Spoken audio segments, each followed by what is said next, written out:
లక్ష్మీదేవికి పిల్లలున్నారా లేరా? పురాణాల ప్రకారం లక్ష్మీదేవికి ఒక పుత్రుడున్నారండి.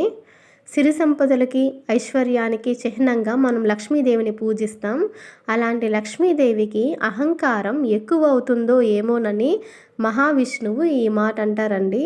ఒక స్త్రీగా పరిపూర్ణత చెందడానికి తల్లి కావాల్సి ఉంటుంది అని చెప్పగా, లక్ష్మీదేవి నిరాశ చెంది గౌరీదేవి దగ్గరికి వెళ్ళి ఒక పుత్రుణ్ణి దత్తత అడుగుతుందండి.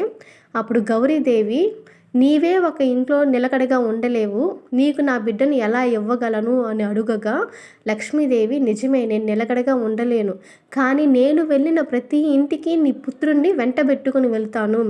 మొదటి పూజ నీ కుమారునికి జరిగిన తర్వాతే నాకు జరుగుతుందని చెప్పగా, గౌరీదేవి గణేశుణ్ణి మహాలక్ష్మికి దత్తతిస్తుందండి. అలా గణేశుడు లక్ష్మీ గణేశుడయ్యాడు. దీపావళి రోజున కూడా గణేష్ పూజ